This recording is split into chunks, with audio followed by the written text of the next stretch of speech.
Joshua 9. The Gibeonites tricked Joshua. All the kings west of the Jordan River heard about these things. They were the kings of the Hittites, Amorites, Canaanites, Perizzites, Hivites, and Jebusites. They live in the hill country and in the plains. They also lived along the seacoast of the Mediterranean Sea as far as Lebanon. All these kings came together and made plans to fight against Joshua and the Israelites.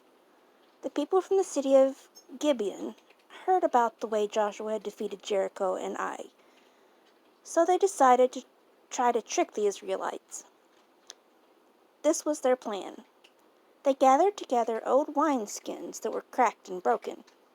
They put these old wineskins on the backs of their animals. They put old pieces of cloth on their animals to look as if they had traveled from far away. The men put old sandals on their feet and wore old clothes. They found some old bread that was dry and moldy. Then they went to the camp of the Israelites. This camp was near Gilgal. The men went to Joshua and said to him, "We have traveled from a faraway country. We want to make a peace agreement with you." The men of Israel said to these Hivite men, "Maybe you are trying to trick us. Maybe you live near us. We cannot make a peace agreement with you until we know where you are from." The Hivite men said to Joshua, "We are your servants." But Joshua asked, "Who are you? Where do you come from?" The men answered, "We are your servants. We have come from a faraway country. We came because we heard the great power of the Lord your God. We heard about what he has done and about everything he did in Egypt. And we heard that he defeated the 2 kings of the Amorites east of the Jordan River. This was King Sihon of Heshbon and King Og of Bashan, in the land of Ashtaroth. So our elders and our people said to us, 'Take enough food for your journey. Go and meet with the Israelites. Tell them, we are your servants. Make a peace agreement with us. Look at our bread. When we left home it was warm and fresh, but now you can see that it is dry and old. Look at our wineskins.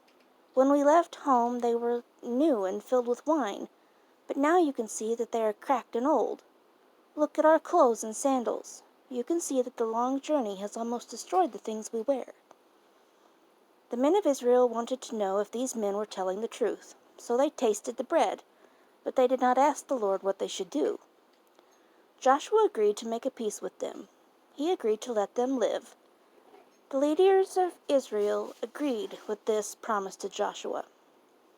3 days later, the Israelites learned that these men lived very near their camp, so the Israelites went to the place where they lived.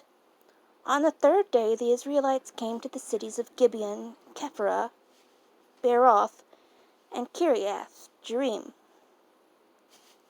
But the army of Israel did not try to fight against those cities. They had made a peace agreement with them. They had made a promise to them before the Lord, the God of Israel. All the people complained against the leaders who had made the agreement. But the leaders answered, "We have given our promise. We promised before the Lord, the God of Israel.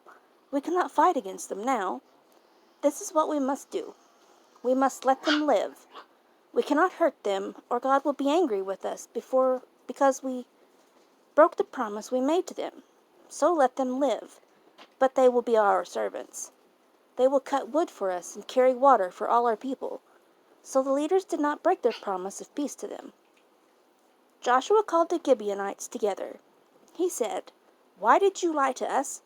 Your land was near our camp, but you told us you were from faraway country. Now your people will have many troubles. All of your people will be slaves. They will have to cut wood and carry water for the house of God." The Gibeonites answered, "We lied to you because we were afraid you would kill us.